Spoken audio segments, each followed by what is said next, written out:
Hey everyone, Father Lane here. Welcome to this first class in our course on the Old Testament prophets. You'll see our first stop on the road trip. Again, we're taking kind of a road trip motif. Each one of these different classes will take place from a different Major League ballpark. We begin on foreign soil in Toronto, home of what might be the very worst seat in any Major League ballpark, but certainly a beautiful city nonetheless. We begin in a foreign country because sometimes that's how we feel when we're reading the prophets. Whether it's the story of Hosea marrying the prostitute Gomer, or the many stories of Ezekiel's ecstatic visions, or whether it's Jeremiah wearing a yoke, or whether it's Isaiah running around naked in prophecy against the foreign nations, it can seem a bit strange. It can seem foreign when we're reading the prophets. So who are these strange figures? Who are the Old Testament prophets? That's a deceivingly complicated question. And it's a complicated question for two reasons. First, it's confusing because the tradition isn't even unanimous on what exactly qualifies as a prophetic book. Exactly where do I find the prophets in the Old Testament? For starters, the patriarch Abraham is called a prophet in Genesis chapter 20. Moses is considered the prophet par excellence in the book of Deuteronomy.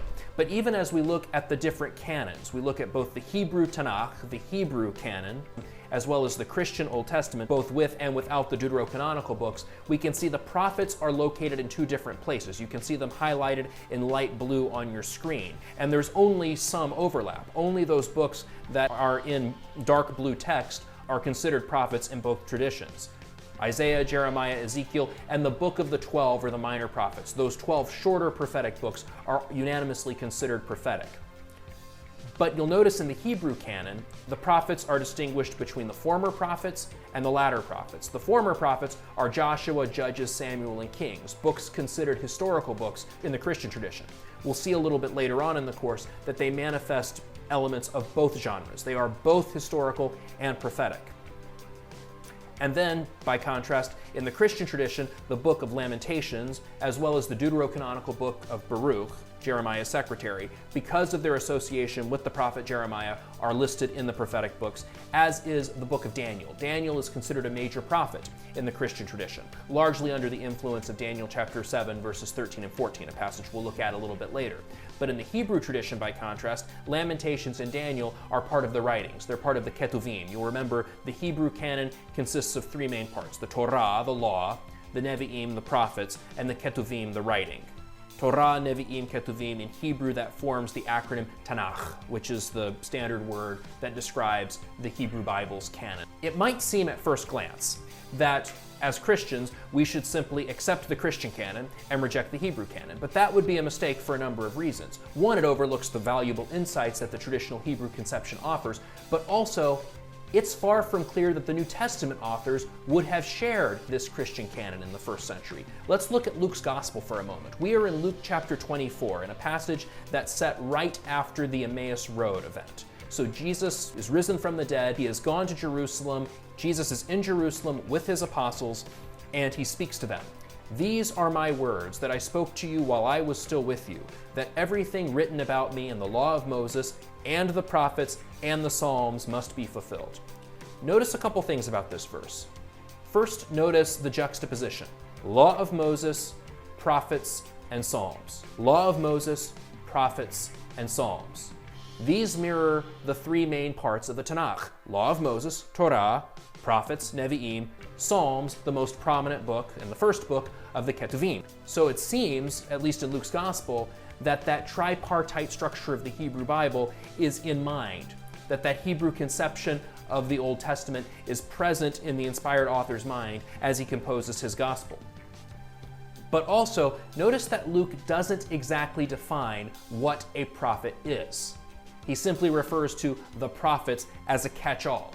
But whom does he include? Does he include only Isaiah, Jeremiah, Ezekiel writing prophets, or does he also include Elijah who didn't write books? Does he include someone like Samuel? Does he include Abraham? Does he include Moses? And we're going to see this isn't unique to Luke. We go to other books of the New Testament. You can see in Acts chapter 3, verse 18, also traditionally written by St. Luke, refers to all the prophets. It's a general catch-all. In Matthew's Gospel, though, we see a number of examples, and all of these examples speak of prophets who are fulfilled. These are verses in which we have both the word prophet in Greek, as well as the verb to fulfill. And we see here that sometimes it is Isaiah who is being fulfilled. That's not surprising. Hosea, Jeremiah, this is exactly what we might expect. But look at Matthew chapter 2, verse 23, telling the story. This is after the Magi and after the flight to Egypt, and then the Holy Family returns to Nazareth. Here, it seems that Samson, the judge, is being called a prophet. Samson is not considered a prophet in the Hebrew Bible, nor is he usually considered a prophet really in anybody's traditional conception. Samson is a judge. He doesn't show a lot of the signs that are typical of the prophets. So this is a clue that the New Testament authors might well have had a broader conception of prophecy, or at the very least an inexact conception of prophecy as they composed those works under the inspiration of the Holy Spirit. Things don't get any clearer when we restrict our analysis simply to the Old Testament. If we look in the Greek Septuagint, remember that's the Greek translation of the Hebrew Bible used by most of the New Testament authors, the Greek noun prophetes translates a number of different Hebrew words. The most common is navi, which is the standard word for prophet. But notice also prophetes, the same Greek noun, is used to translate a number of other nouns. Jose, seer. Roge, another noun that means seer. Also, a couple of times malach, which is a very interesting word. That noun malach can refer to an angel, it can refer to a messenger. It even is at the root of the prophet Malachi's name. Even that name, Malachi, Malachi, is Hebrew for my messenger. The concept of prophet is even a little bit nebulous in the Old Testament. Prophecy was not unique to Israel in the ancient Near East. Indeed, we know from archaeological evidence that the surrounding cultures had claimed prophets. But Israel did have a number of unique features with its prophets.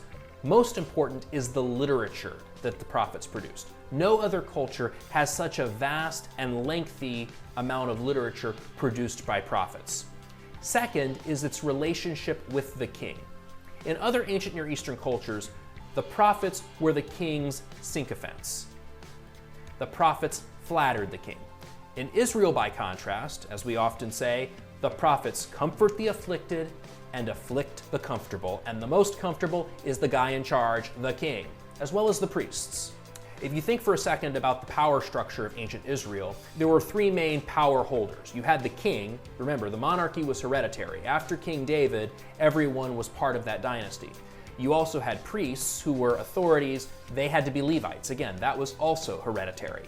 But prophets were more spontaneous. Prophets were not bound by blood. Prophets were called by God, and they came from wherever they came from. They provided something of an institutional check on these hereditary institutions in ancient Israel.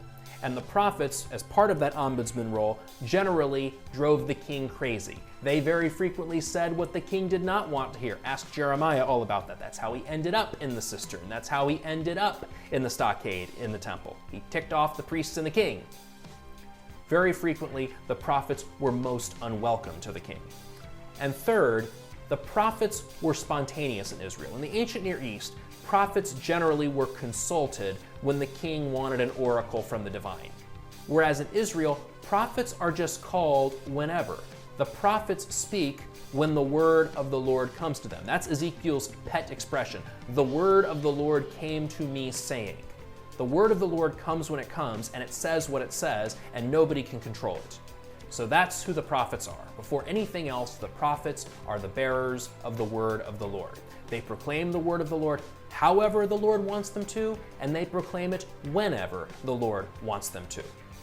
In our next class, we're going to look at 10 big ideas, 10 major themes that recur in the prophetic literature, in which Israel comes to grips with its own history, Israel comes to grips with reality, Israel questions its relationship with its God, it even questions its own self-identity. We'll explore that next time. Until then, read well and pray well. See you next time.